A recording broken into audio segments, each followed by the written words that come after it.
Vamos a hablar con Luis Fernando García, él es director de la Red en Defensa de los Derechos Digitales.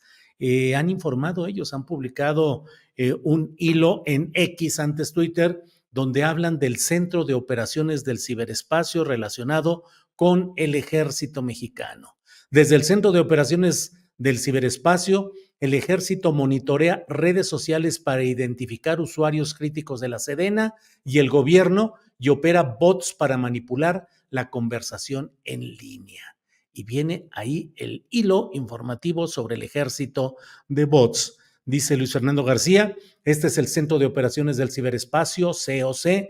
Desde aquí se monitorean redes sociales, se fichan a usuarios críticos y se operan bots. Comparte instalaciones con el Centro Militar de Inteligencia, desde donde se espió con Pegasus a periodistas y defensores de derechos humanos. Bueno, ahí viene mucha información, puede usted verla, todo lo que ha colocado Luis Fernando García y la Red en Defensa de los Derechos Digitales. Está con nosotros Luis Fernando, a quien saludo y agradezco su presencia con nosotros. Luis Fernando, buenas tardes. Muy buenas tardes, Julio. Gracias por la invitación. Al contrario, Luis Fernando, gracias. Luis Fernando, pues muy delicado y muy preocupante lo que plantean ahí, además en el contexto de una propuesta para una ley federal de ciberseguridad que ha sido impulsada por Javier López Casarín, diputado federal a nombre del Verde, y una persona muy cercana, por lo demás, a Marcelo Ebrard. ¿De qué se trata, Luis Fernando? ¿Qué es lo que encontraron? ¿Qué es lo que resulta tan preocupante? Por favor. Claro, bueno, en la investigación que publicamos la semana pasada que titulamos Ejército de Bots, mostramos documentos que revelan la estructura que existe dentro del ejército, en particular dentro de la subjefatura de inteligencia del Estado Mayor Conjunto de la Defensa Nacional, en particular este Centro de Operaciones del Ciberespacio, respecto del cual se conocía muy poco, y que a partir de documentos internos de la Sedena, filtrados por el colectivo Guacamaya, se revela pues, la estructura, la composición de este Centro de Operaciones del Ciberespacio y sobre todo sus actividades. Dentro de sus actividades destacamos, yo diría, dos grupos de actividades. Un grupo de actividades encaminado a monitorear las redes sociales e identificar y generar fichas de usuarios críticos, sobre todo del ejército, pero también del gobierno federal, y damos varios ejemplos. Hay seguimientos a cuentas y generación de fichas sobre la actividad de cuentas de Twitter y de Facebook de usuarios que han criticado al gobierno, por ejemplo, un usuario que criticó la liberación de Ovidio Guzmán y que a partir de entonces fue monitoreado, e incluso hay una carta dirigida al presidente de la República, Andrés Manuel López Obrador, por parte del secretario de la Defensa, Luis Crescencio Sandoval, informándole sobre esta cuenta. No sabemos si esa carta la mandó el secretario Sandoval sin que el presidente se la pidiera, o el presidente le pidió al general Sandoval que le informara sobre esa cuenta de Twitter. Hay otros documentos que revelan la generación de fichas sobre otros usuarios que difunden información, principalmente que apoya a los partidos de oposición, o incluso un seguimiento a una persona, un usuario en Facebook que había hecho críticas al 65 Batallón militar. Otros documentos que revelan instrucciones para generar fichas sobre medios y lo que ellos llaman líderes de opinión, clasificándolos, igual citando a la propia Sedena, si denostan o no denostan la actuación de las Fuerzas Armadas. Y por otro lado, en otro grupo de actividades que también documentamos sobre la existencia de un grupo dentro de esta estructura militar, algo que le llaman grupo de influencia, y grupo de operaciones de influencia y de sensibilización.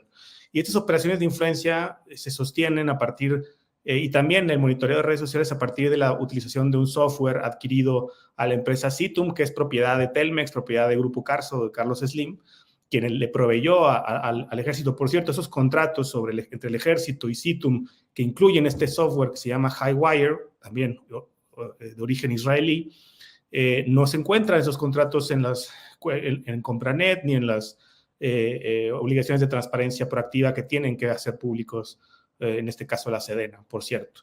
Y ese software, además de permitir este monitoreo de redes sociales muy intenso, que permite también construir las relaciones entre usuarios y otros usuarios, también permite la operación de bots, la operación de lo que ellos llaman usuarios simulados y la operación de lo que ellos llaman operaciones de influencia, que es usar usuarios simulados, usar bots para influir en la conversación pública. Inclusive hay un documento donde presumen sus logros del año 2020, la difusión de más de 5,000 productos de audio y de video difundidos por cuentas de bots, en temas como la exoneración del general Cienfuegos, en temas como la discusión pública sobre la militarización o la Guardia Nacional, o inclusive temas que tienen que ver con violaciones a derechos humanos cometidas por las Fuerzas Armadas, por ejemplo, en Nuevo Laredo, Tamaulipas. El propio ejército menciona que es en esos contextos en los que utiliza estos bots para tratar de influenciar la conversación pública y le da un seguimiento muy puntual a si los comentarios son positivos o negativos respecto de estas conversaciones en línea.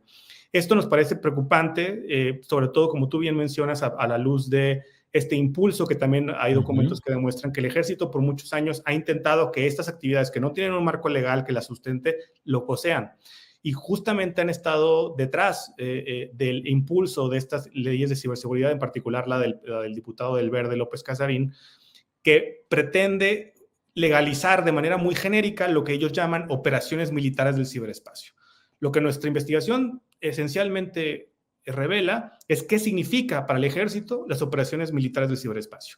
Y no es solamente medidas defensivas, que serían razonables, es decir, que el ejército proteja sus sistemas de ataques de entes extranjeros, por ejemplo, que algo que no han sido muy exitosos en hacer, por eso se filtraron 6 terabytes de información interna del ejército, pero también las operaciones militares del espacio se entiende por parte del ejército como otras cosas, como ciberinteligencia o incluso como operaciones ofensivas que ellos llaman defensa reactiva, es decir, que el ejército haga ataques informáticos. Y además revela la lógica en donde la crítica, la crítica al ejército o válida a las violaciones de derechos humanos o digamos, como parte del discurso democrático, es vista por el ejército como una ciberamenaza que justifica el seguimiento, ser fichado y hacer esas operaciones de bots, lo cual nos parece pues, que no es compatible con un régimen ni democrático ni respetuoso de los derechos humanos. Luis Fernando, ¿y qué es lo que entraña esta Ley Federal de Ciberseguridad y en qué estatus del proceso legislativo va? ¿Aprobada en comisiones? ¿Todavía no? ¿Para presentación en el Pleno? En fin, ¿qué tenemos sobre esta ley? Sí, esta ley, digamos, se han presentado muchas iniciativas a lo largo de los últimos años. La iniciativa del diputado López Casarín fue presentada, de hecho, el año anterior, recibió muchas críticas y hace unas semanas hubo unas reuniones con muy poca anticipación, muy sorpresivas, pretendiendo aprobar en fast track esta legislación. Anunciaron una ruta de 2 semanas que ya se agotó, que fue el 29 de febrero, para intentar votar en comisiones esa iniciativa, pero se han suspendido las reuniones de las Comisiones Unidas. Esperamos que sea para bien, o sea, para que sea para mantener esas iniciativas en el cajón, en la congeladora, y que ya que sea un nuevo Congreso el que, con una legitimación democrática real, poder discutir qué legislación es viable en términos y necesaria para los temas de ciberseguridad. Entonces, en este momento está en un impasse, no hay mucha claridad sobre si se va a insistir, mientras que toda la atención pública está en las campañas, tratar de aprobar esto de una manera acelerada, pero estamos nosotros pendientes y estamos atentos a insistir en que nos parece que esa iniciativa, y no solamente por lo que tiene que ver con las operaciones militares del ciberespacio, tiene otras cosas que son contradictorias con mucho del discurso público que ha manejado el oficialismo, que ha manejado este gobierno, como facultar a autoridades a bajar contenidos, bajar páginas de internet, aplicaciones enteras, bajarlas de internet sin que haya un procedimiento, si se quede claro por qué, o incluso criminaliza conductas como definidas muy ampliamente como incitar a la hostilidad o difundir desinformación, que es algo que sabemos que es muy variable, depende de quién le pregunte. Si le preguntas a una persona que simpatiza con la oposición, lo que difunde el sistema público de radiodifusión es desinformación, y si le preguntas a simpatizantes del gobierno, te van a decir que mucha información, o inclusive nos han dicho, por ejemplo, todo lo que hemos documentado sobre el tema Pegasus, que está ahí documentado y nadie ha desvirtuado ni un solo documento que hemos planteado, simplemente se insiste y dice que es desinformación. Entonces se abre una herramienta de criminalización a lo que alguien en una fiscalía interprete que es desinformación, lo cual sería muy grave, entre muchas otras cosas que esa ley de ciberseguridad entraña, que tiene muchos problemas. Entonces ahora no está aprobado ni en comisiones, se anunció una ruta que no se ha seguido, se suspendieron las reuniones, había una reunión planeada para el jueves 29 de febrero, que no se llevó a cabo, se canceló de último minuto. Y estamos a la espera de si se anuncia que se reactiva o se deja ese procedimiento, digamos, en la congeladora, que creo que sería lo más pertinente, sobre todo pues, por el contexto electoral en el que estamos. No me parece que se puede llevar a cabo una discusión amplia y sensata en este contexto, ¿no? Entonces, estamos atentos por si esto intenta pasarse en fast track, pero hasta ahora parece que ya de alguna manera se han calmado las ansias de intentar aprobar esta legislación tan peligrosa, sobre todo en muchos aspectos, pero también en los aspectos que tienen que ver con la facultar a las Fuerzas Armadas todavía algo más, algo además que no es legítimo ni compatible con una democracia, que es que esté monitoreando redes sociales para ver quién critica al ejército y al gobierno, algo que no me parece que todos podemos estar de acuerdo en que eso no es legítimo, ¿no? Bien, dentro de lo que ustedes han descubierto, de lo que están indagando Luis Fernando García, ¿cómo funciona este mecanismo para la difusión masiva de mensajes mediante bots que, según lo que entiendo, pueden utilizar fraseos diferenciados para aparentar que son voces distintas, pero bajo una pauta que les van dando y se pueden multiplicar cuántas veces? Es decir, un operador, ¿cuántos mensajes diversificados con apariencia de genuinos puede enviar? Lo que los documentos de la herramienta Highwire revelan, no revelan un número, digamos, limitado, puede ser ilimitado inclusive, pero que un solo operador tiene una interfaz que le permite tener muchas cuentas de Facebook o de Twitter o de Instagram o de TikTok inclusive, y publicar eso, ellos le llaman avatares, ¿no? Que es tener a tu disposición con un solo operador muchas cuentas, ¿no? Y difundir mensajes similares o idénticos y poder manejar esas interacciones de una manera centralizada. Es decir, no necesitas un solo soldado, un solo militar manejando una sola cuenta falsa, sino que con un solo operador, y por lo que conocimos de la información interna del Centro de Operaciones del Ciberespacio, son cientos de militares asignados a este centro de Operaciones del Ciberespacio. Entonces, si uno saca las cuentas, pues podrían ser miles o decenas de miles, inclusive, de usuarios simulados utilizados por el ejército. La herramienta te da esas capacidades. No tenemos ciencia cierta cómo y a qué escala lo estén utilizando, pero ellos presumen haberlo utilizado en estas conversaciones y haber tenido impactos muy positivos con interacciones de millones de personas, ¿no? Entonces, los mensajes que han difundido estos usuarios simulados de parte del Centro de Operaciones del Ciberespacio han llegado a los ojos de millones de usuarios reales en Twitter, y así han podido tratar de contrarrestar las narrativas públicas o llevarlas hacia una defensa del ejército, o en el caso de la exoneración del general Cienfuegos, una defensa del general Cienfuegos frente a las críticas, que en este caso no fue muy exitosa porque un documento interno de la Sedena revela que hasta el 99% de los comentarios sobre la exoneración del general Cienfuegos eran negativos, ¿no?